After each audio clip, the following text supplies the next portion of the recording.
This is the Mickey Miles and More podcast, your one-stop for information on Disney races, Disney vacations, Disney theme parks, and more. Now, here are your hosts for the Mickey Miles and More podcast, Michelle Scribner-McLean, Chris Eliopoulos, and Mike Scopa. Welcome home, Milers, and welcome back to another episode of Mickey Miles and More, a podcast where three friends, Mike, Michelle, and Chris, talk about their passion for the Disney parks. I am Chris Eliopoulos, and with me, as always, is Dr. Michelle Scribner-McLean. Hello, Christopher. Around these parts, we call it Disney Parks. Parks. It's wicked Disney, smart. Wicked smart parks. Wicked smart parks. We can hardly contain our excitement. That's what they should call it, the Disney Smart app. Like instead of... You know what? I'm very critical of people's pretend Boston accents, but I have to say that you are spot on. I cannot stand hearing Cliff on Cheers because it's so bad, but I take really that such good. a compliment. It is. It's that. Wicked awesome. I'm Jersey impressed. And talk about accents.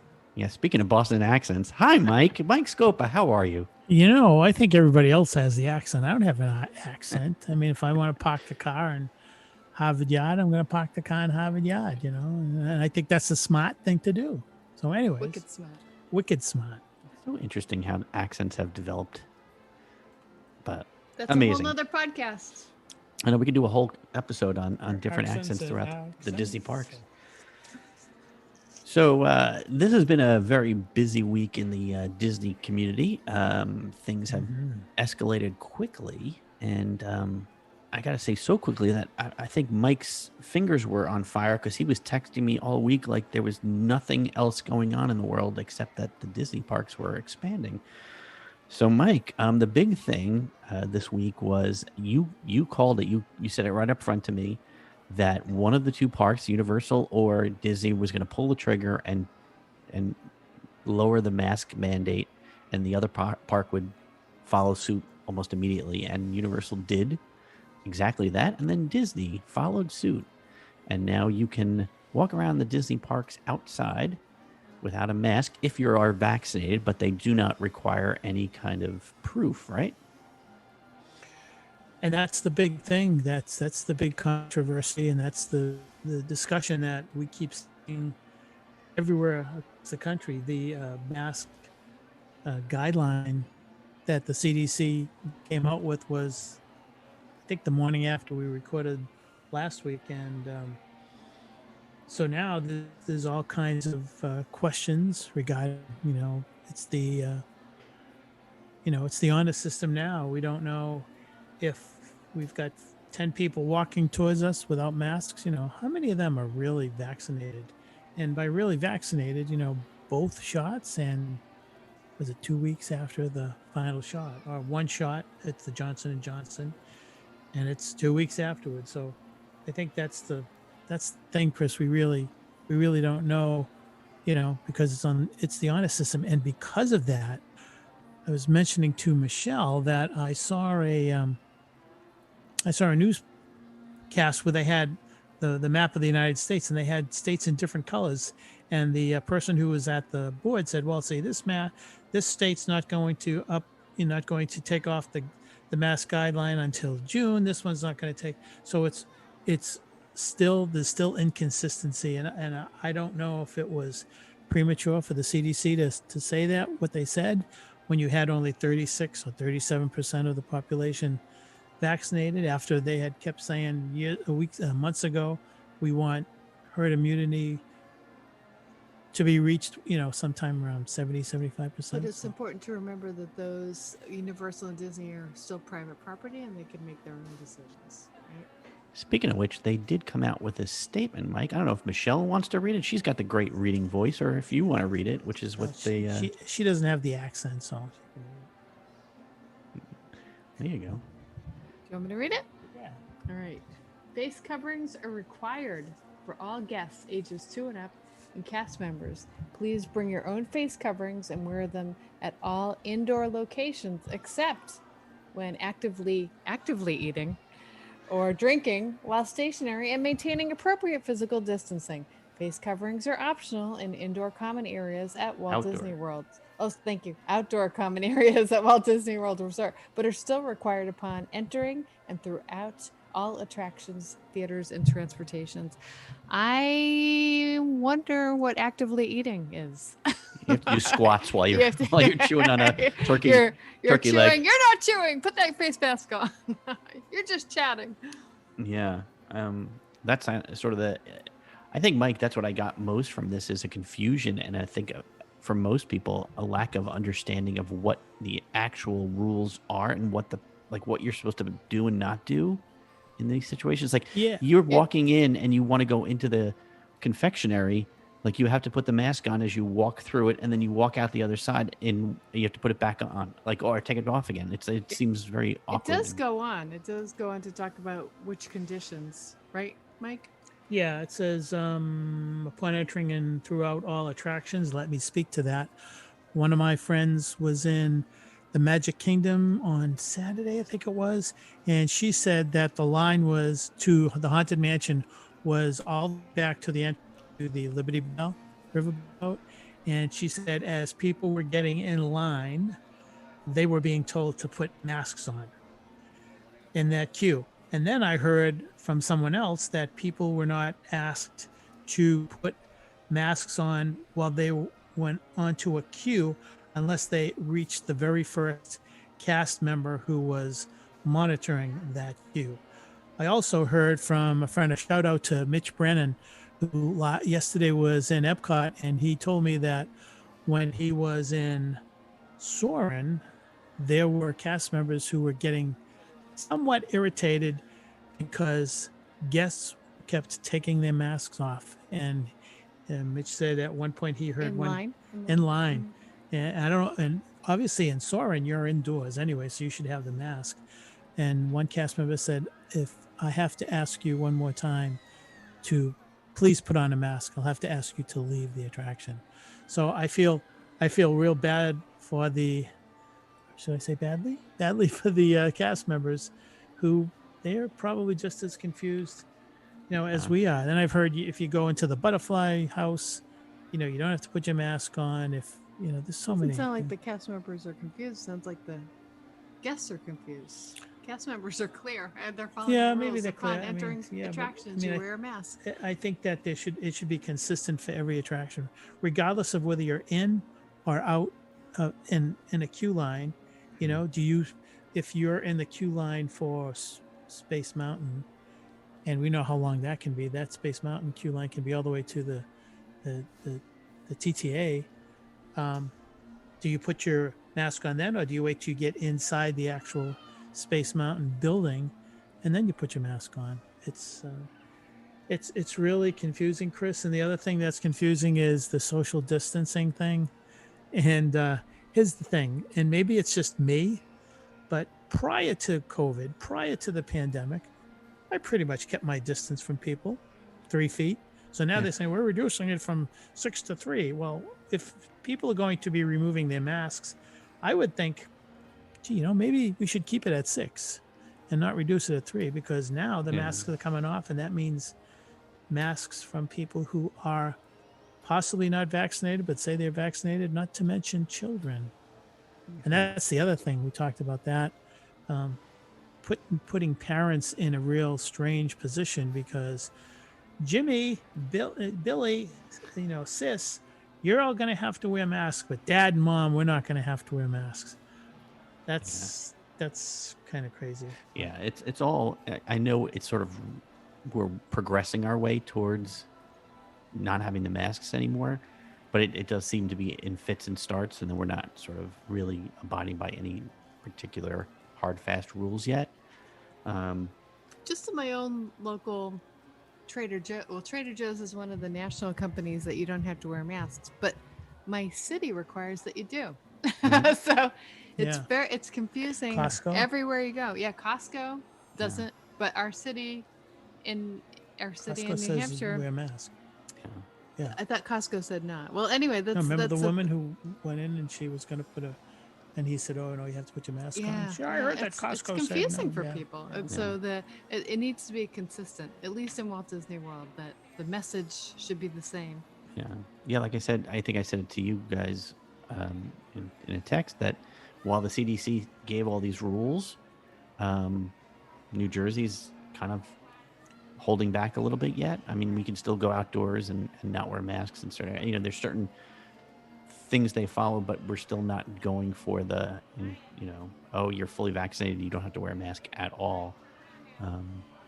But I'm hopefully excited that kids 12 and up can get their vaccinations, and we'll really start progressing towards a little bit of normalcy.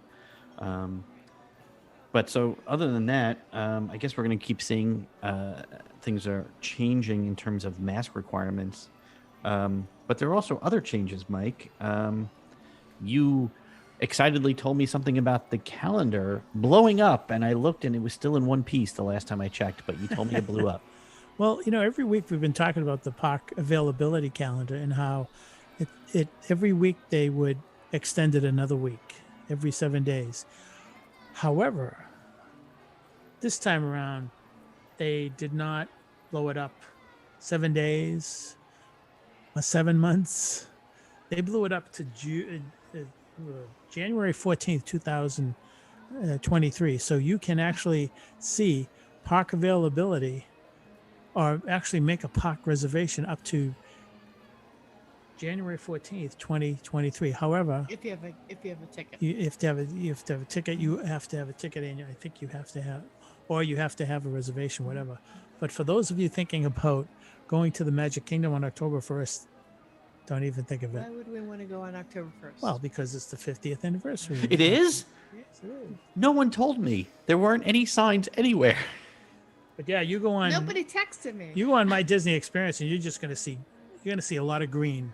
You're also going to see a lot of yellow or whatever. So and then that brings us to. What does yellow mean? Yellow means that there are some parks that are available. Green means that all the parks are available. I think gray means there are no parks available.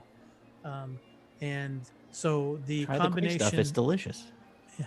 So the combination of the mask guideline changing and the reported increase in capacity has made the park availability calendar a little bit more green. But what and a about the little- hours? I mean, because Audra needs the hours to be late so she can walk around the park at night during her vacation.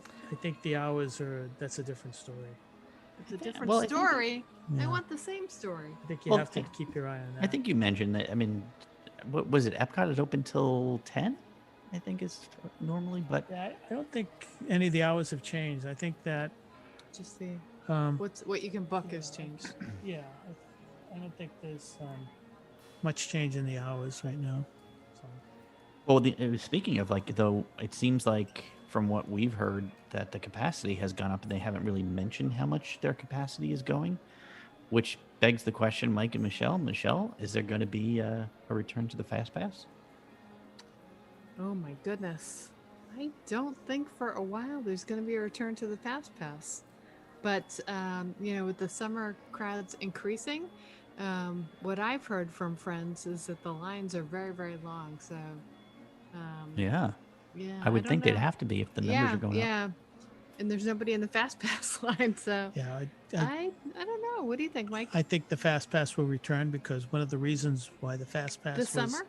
No, I don't think. I think that the Fast Pass will not return until we're hitting 75% capacity or above, and I think that the folks down there at Walt Disney World and Disneyland, I think that they probably don't want disgruntled guests who are paying top dollar to get into the parks, and at the same time, they don't want you standing in line for an hour and a half when you could be buying a Dole Whip, buying a sweatshirt, spending Sure. money. So I think that that's very much a motivating factor for them to bring back Fast Pass. But I think that there's going to be some type of a breaking point, and they may have some kind of a metric that they're using in each of the parks, saying with the average wait time, when it goes beyond this particular amount of time, that's when we bring back the Fast Pass. So again, I think once the capacity is improved to 75%, I think that any day, we'll hear about the Fast Pass. I do think that it would probably be something like a 30-day notice, though. I don't think they're going to say, "Hey, tomorrow we got fast pass." So we'll see. Well, with the capacity going up, Let's I'm see. sure the parking lots are getting a little busier. Well, what they used to do, Chris, is they had you parking every other spot. So when you pulled into the parking lot, you didn't have to worry about getting dinged by the person next to you, the kid opening up, "Hey, it's a Magic Kingdom," boom, and you get dinged. So now, as of last weekend, I believe, Is they that what a kid started- sounds like? He sounds like I an old know. man. Yeah. In Mike's world, Yeah, Mike's yeah. world, they do. Bang, bang, bang. All right. Anyways, There's some Magic Kingdom. Oh, my car. Yeah. Sorry, Mister. Sorry, Mister, with the Boston accent. So, so the parking lot protocol, where Parking lot protocol? yeah, the PLP is back. So, they're doing that. No, so again, that's another indication that capacity is going up, because why would they even bother doing that unless they needed to make sure they had enough parking spaces for all the guests who are going? So that's another flag that says See, that capacity has parking gone up. situation is one of the positives of the COVID issues and quarantining and separating, yeah, is that your yeah. cars would be safe from that little kid dinging it. Yeah. And hasn't the celebration of the festival of the idea of the notion of the Lion King Perhaps Yeah. a Lion King? Yeah. increased capacity? So so the seating in that show has changed since last Thursday too. Now there's increased capacity, so you're closer to the performers. You're closer to the performers, and there is more people around you. Although I'm not sure if they're that close, but that has changed too. So there's a whole bunch of stuff that are. It's like a domino effect from last Thursday's CDC and the Monkey See, Monkey Do Universal Studios Disney World do-si-do dance that they do. Okay. Monkey see, monkey sue, do-si do dance. Yep. Well, Wow. at the Lion King, there are no monkeys anymore. So Monkey, No. monkey don't. No, Monkey I really feel bad because Michelle really enjoyed them. I love She would go bananas. Oh, boy, When they yeah. would come out, you're Very climbing a nice. tree here. Very Speaking of things that are back, we also have the three caballeros. The animatronics are back after those cardboard cutouts were just Yes. sitting there in Grand Fiesta Tour, huh, Mike? It's like Yep, they're back. They were back this week, a couple days or whatever. So My buddy Dr. Melissa Iannetta is down there and posted a video, and they look snazzy. I have to say, Snazzy? They do. They look really, really in good shape. So Well, that's good. I'm really, really happy. That's my favorite part of that attraction. So, on a slightly different note, I just recently got a new Apple Watch, and I'm really loving it. And Michelle just friended me on my activity. She has to know when I'm working out. God help her. But the other thing that was interesting is I was telling my wife and kids, they've got Apple Watches, and I said, get them up and running, make sure they're in tip-top shape because we're going to need them at Disney. And my wife Which was is like, why you got it, by the way. I know. And my wife was like, well, can't we just use the Magic Bands? I'm like, yes, we can still use our Magic Bands, but we can use our watches. But also, Disney is no longer going to provide for free any of the Magic Bands, I guess, as they're working their way towards the new app, Mike. They're no longer providing. You can still buy them, but what do you guys think? Are you going to use your Apple Watch, or are you going to go with the Magic Band? Or both? We're gonna use the Apple Watch and maybe bring the Magic Band as a backup. Maybe, I don't know. I threw away so many Magic Bands because I thought there are always more coming now. I wish I had saved some of them, but I am very much like minimal. Give me one thing, one tool to do all the things. So I'd much rather have my Apple Watch. However, I would love it if Disney, and I've said this for years, I would love it if Disney would create Apple Watch bands, like Magic Bands, that are Disney themed, Ooh, like wow. Haunted Mansion and whatever, Epcot or Mickey themed, that I could use with my Apple Watch. I would spend a ton of money. Disney, please do it.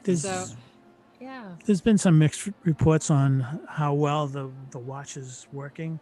I've heard people say they have not had to unlock the watch when they go up to the turnstile, and I've heard others say that they had to unlock the watch. So I think there may be some kinks still Yeah. being worked out. There were but, kinks in the magic bands too. I mean, when we first got them, Yeah. sometimes they Oh, wouldn't open boy, the Michelle used to have all kinds of yeah, problems. our hotel room, we wouldn't be able to get in. I had to go all the way back down and get it fixed. But What do you mean you have to unlock it? Of course you'd have to unlock it.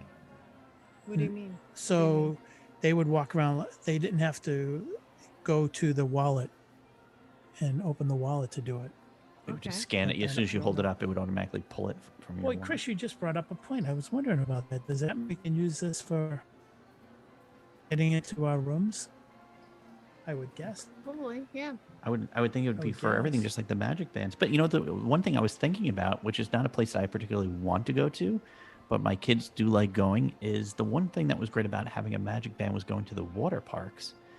I can't take my Apple. Well, I mean, I guess you could. They're Yes, water you resistant. can, Chris. It's But I would worry they're that I would bang it fine. around or something like that. Where Christopher, listen. I I know. have worn mine in the ocean at Vero Beach and many, many other places. oh, I'm it's talking. fine. You know the water, but I'm also talking about just the banging, and banging. and hitting the sides of things, and you're jumping onto the water slide and that kind of stuff. And the fear that I don't know how you water slide, but I don't usually jump onto the water slide. But you're fine. You're All right. fine. All right. So, one of the other things, Mike, is the Grand Floridian number 9 building is undergoing a conversion to a DVC studios. Is that Yeah, true? I'm not sure. I'm not sure exactly what that building is, but I think it's the building that if you're walking from the Polynesian and you're slowly getting to the main building of the Grand Floridian, it's way out to the right, and I believe they're going to make that entire building DVC studio rooms. So there's about 200 that they're planning to build. So there. there'll be two of those buildings are DVC now? I Because would the one guess, yeah. closest to the wedding pavilion's already DVC, right? I think you're right. So, yeah, there seems to be a need to make more money. So they're going to, Huh? add more DVC rooms. But they're all studios, so that tells me that they're going to be pretty expensive. So, Well, Yeah. hopefully, as they're doing all this stuff, like we said, we're going to get rid of Conally. And speaking of the running stuff, it's interesting. This week, the New York City Marathon announced that they would be running the marathon this week in a smaller capacity. About 33,000 people will be a part of it, but you can still do the virtual race, which begs the question, is Run Disney thinking of coming back? I would think if they were going to do Wine and Dine, it's around the same time as the New York City Marathon. Would they start announcing that now? Do they have the capacity? And then more importantly, the one I really want to go to is I've already booked a trip, or at least the hotel for the marathon weekend, which would be the marathon weekend. Mike, any news on that front? I've been trying to find out as much as I can about what's going on down there, and I'm hearing from several people, some of them inside, some of them outside, and some of them are saying don't expect anything this year. There's also talk about just getting back to normalcy and dealing with the 50th anniversary. Means that they don't want the headache of Run Disney. Personally, Chris, I think that Wine and Dine is out. I think we would have heard by now. There's nothing on the site. The site it's as if it's like no one has touched that site in months. It's like all GeoCities. virtual stuff. Yeah. Do you remember that? Yeah, exactly. And it's I personally think that they would not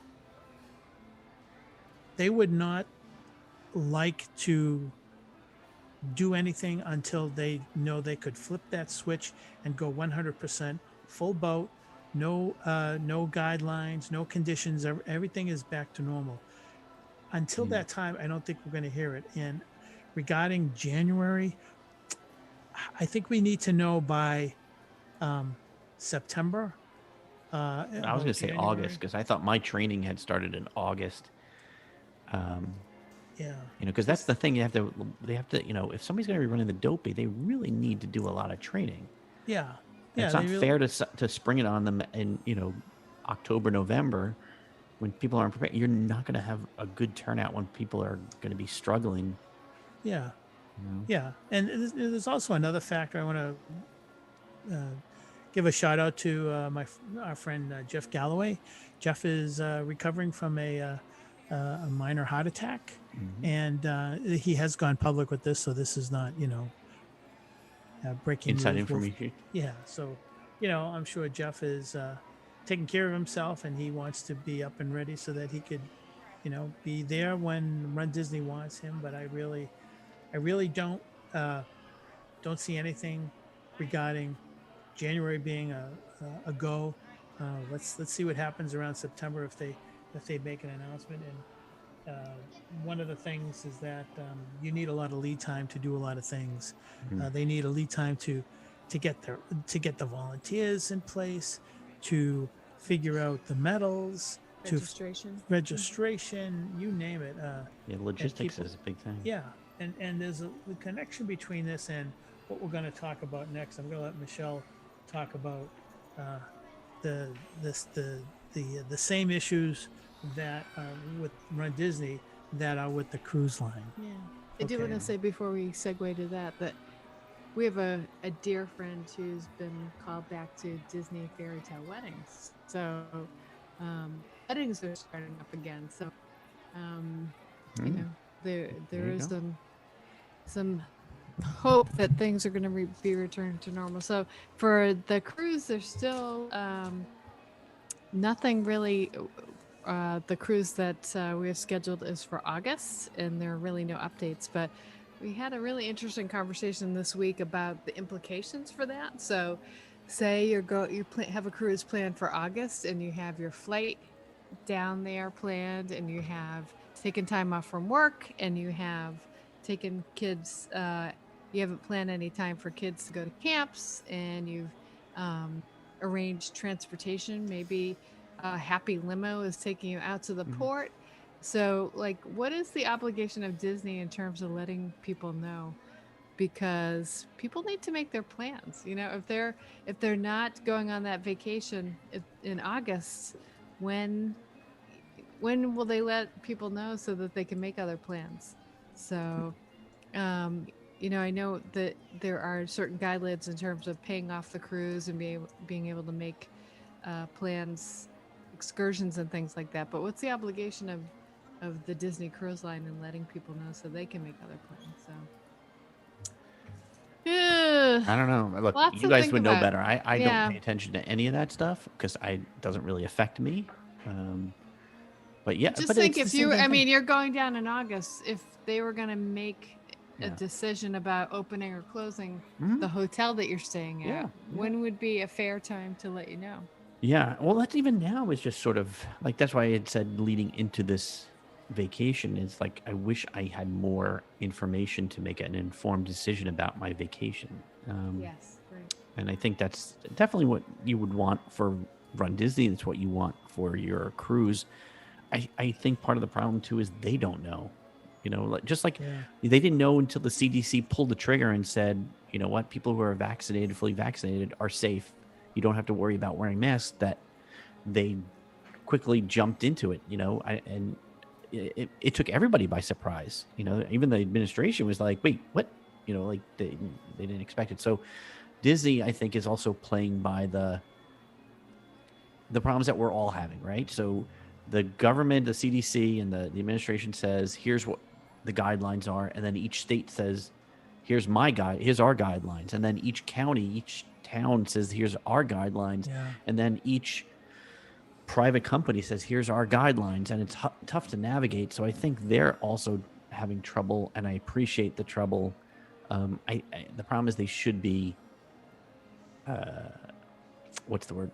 They should be a little bit more transparent about what their thinking is, even if they don't know it. Say, hey, we don't know anything. But on a side note, like you said, best wishes for a full and speedy recovery to Jeff Galloway. It's funny, I was thinking about him, and the next day I saw the announcement that he had a heart attack.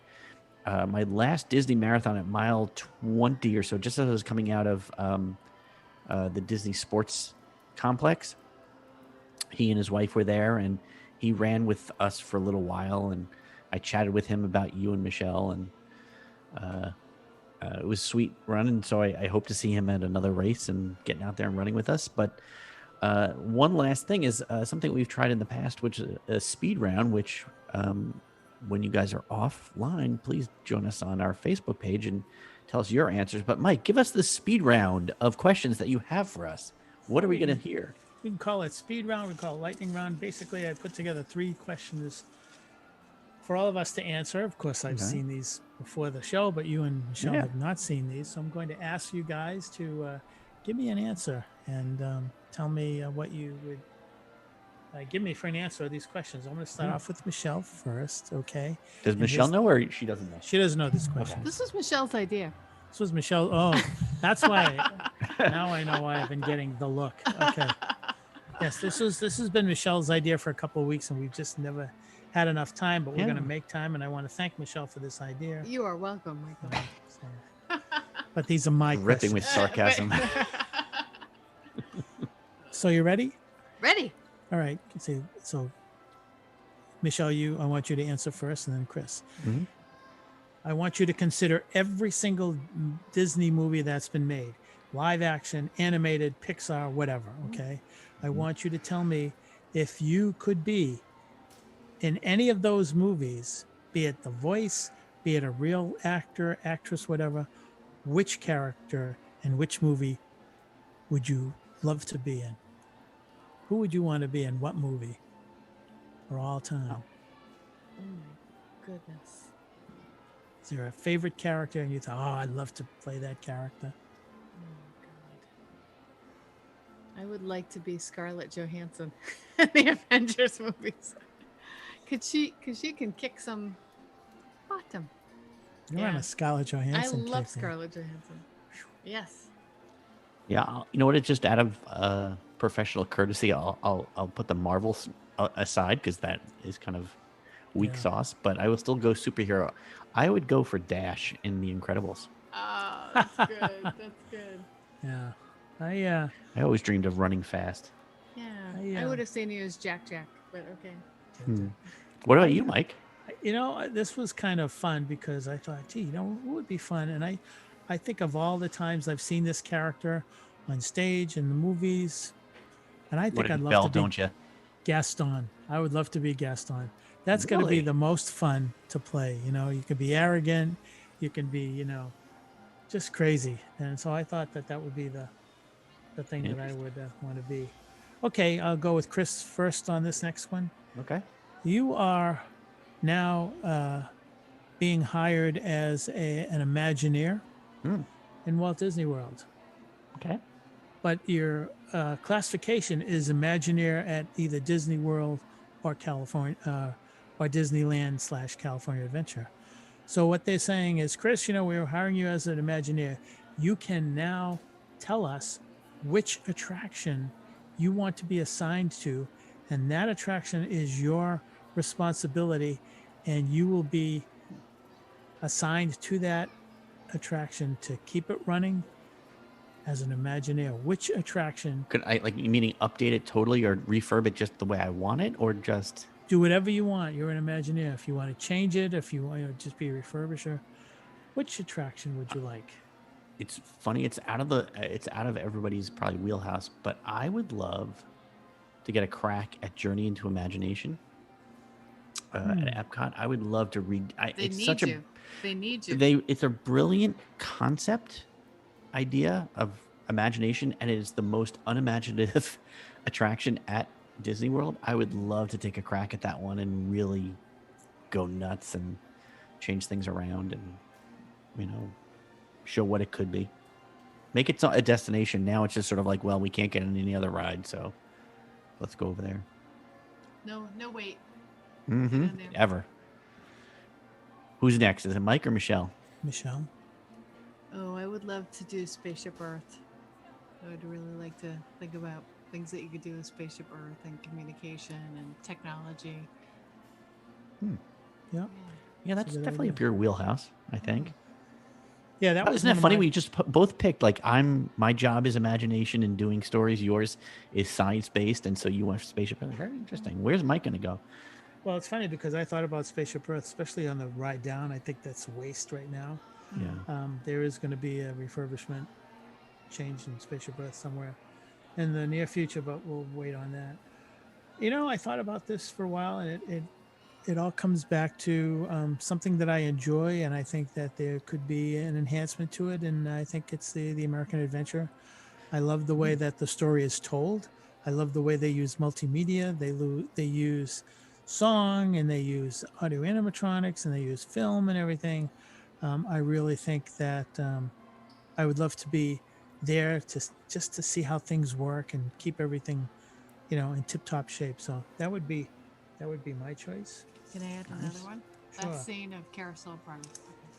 Oh, Maybe we can Oh all my work on that God, one. yeah. Yeah, the tough one of that is, though, you want to create something new, but also keep the classic parts of it. So just know. the last scene. The last Well, scene. well, at some point, like, you have to progress forward, because like it's going to be like the first 30 years of the 1900s, and then you're going to skip right to 2030. It's true. It's true. Yeah. What's the last question, Michael? All right, the last question is, we all know Lee Cockrell. He was the director of operations at Walt Disney World. And so I am going to say, you are now being told that you are the new director of operations at Walt Disney World, not Disneyland, but Walt Disney World. However, we're giving you a little bit more power. We're giving you the ability to put together 3 new policies for the resort. And these policies can be things that would impact guests and or cast members. What 3 policies would you like to see initiated at Walt Disney World that you think would make the experience better for the resort, for the cast members, and for the guests? 3. First one would be pay cast members more. Okay. That would be Okay. a no-brainer. I would love to bring back extra magic hours and in the morning and at nights. And I would say more benefits for AP holders. Wow. Those are good. Thank you. Thank you. Those are good. Chris, I can go next to give you some time to think. Yeah, that's fine. Go. Okay. In regards to annual pass holders, Michelle, or people who are frequent visitors, I think there should be some kind of a customer reward program. So maybe every 25 or 50 times you go through it, maybe it should be 100. Maybe every 100 times you go through a turnstile at a Walt Disney World theme park, you should be rewarded either a free night, or you should be entered into a contest to win a 5-day vacation, a free 5-day vacation at a deluxe resort. I think that it should be sort of a rewards program. They don't have a rewards program. We've been saying that for years. Number 2, I think that the cast members, like you said, Michelle, should be paid, but that's not my policy. I think that every time, for every 10 times a guest mentions a cast member at guest services, this person helped me and that person helped me, I think that every time a cast member gets 10 compliments, that cast member should get a vacation day. I think that paid vacation day. But I think in order for that to work, the guests need to know how they can impact a cast member's life. So again, I think that that's something that would benefit the cast member. I'm trying to think what the other thing was. Yeah, he got to write them down. The rest of us have to wing it as we go, huh? I mean, that's the. I forgot I what I winged had. it. I winged it. Let's go I to know. Chris and maybe he'll come back too. Maybe I he'll think- phone a friend. I think the other one was a combination of the two. I think that the annual pass holders should be getting some type of a benefit for every 100 nights they stay. They should get a free night somewhere, and I think that there should also be some kind of a lottery, so that if you go if you stay at a Disney resort for more than 10 nights a year, you get thrown into a lottery for a free vacation, sort of like a year of a million dreams thing. Again, the whole idea here is that for the resort, you want to encourage guests to come. You also want to encourage the cast members to be as friendly and to make the guest experience as happy as possible. And at the same time, you want to keep your employees happy. So that's how I think an operations director should approach this. Chris? So I'm going to make sure I put in my head that whatever you guys said, I was not going to repeat. So, but I think the cast member program should be improved. I think, like you're saying, there's like, it's almost like a sales incentive, right? You get a certain amount of, likes, or you get a certain sales factor. Boom, you get a bonus, right? That's what you're saying for cast members. I like that a lot. Mine would tend to be on the other side of the street. The first one I would do is I would basically, these all kind of go back to the origins of Disney World and Walt himself. I would bring back a lot of the randomness of having more cast members who are out and about performing, doing different pop-up things, having the guest experience be a little bit more interesting and exciting. Like, I think that's what made Disney special, was the fact that things like you didn't expect to happen would happen. That plussing of things, I think we're losing it in an age when everything has to be so pre-planned. Having things just happen would be an amazing guest experience. That's number one.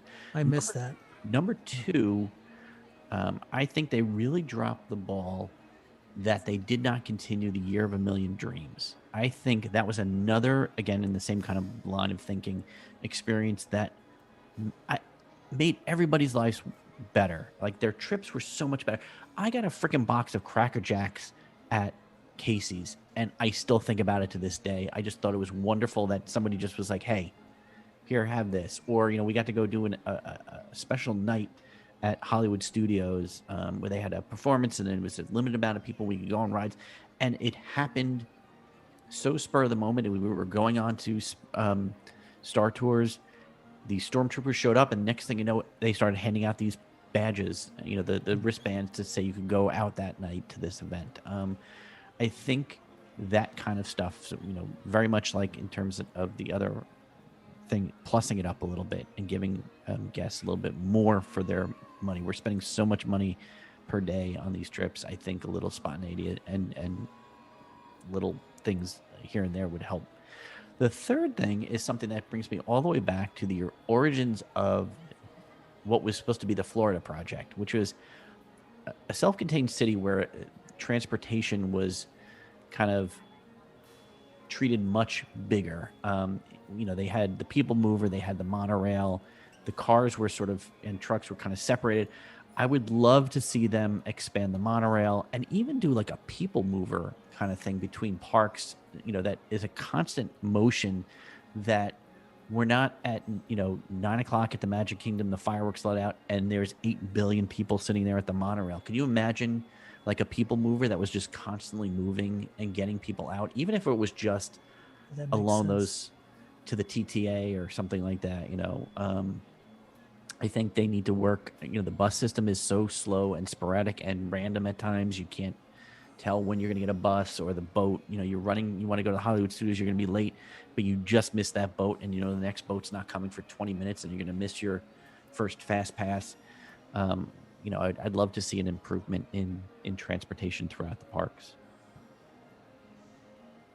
Great answers. I want to also mention that I really miss the spontaneity, the entertainment that used to pop up in the 70s and the 80s and the 90s.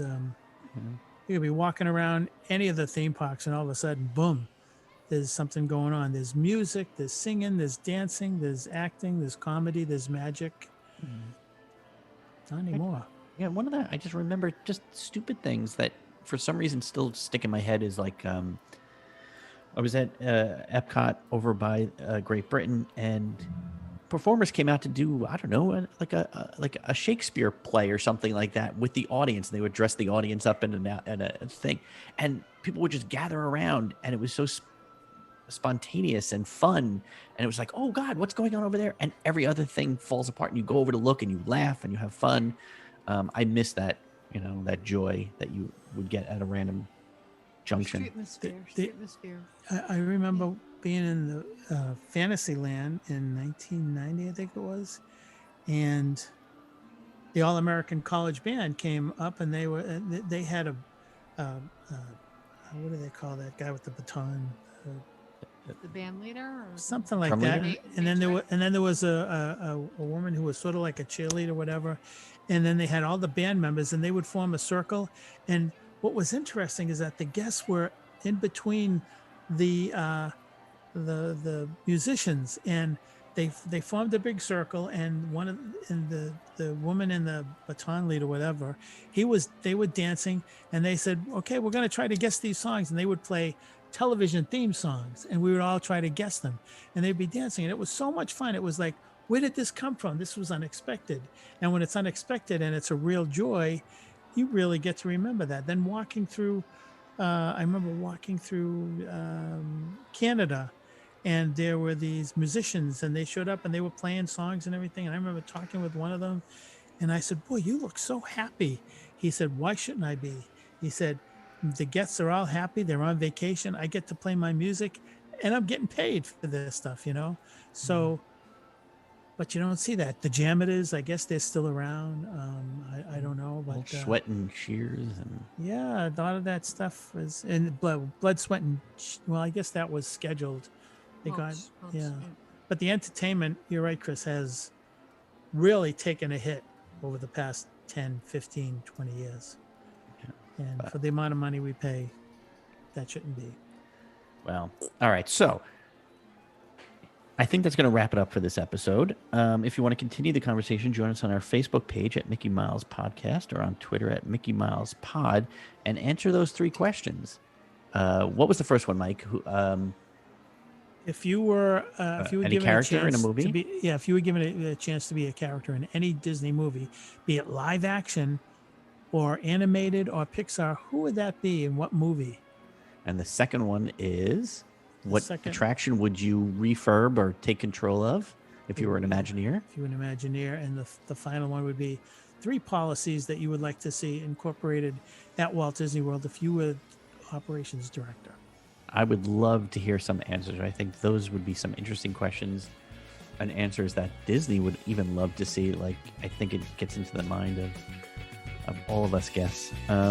So for Dr. Michelle Scribner McLean, Mike Scopa, I'm Chris Ariopoulos. We'll see you on the road, in the parks, and welcome home. We hope you enjoyed listening to today's episode of the Mickey Miles and More podcast. For all of us here at the Mickey Miles and More podcast, this is Rick Gregg saying thanks for listening and all your support. And until next time, we'll see you on the road.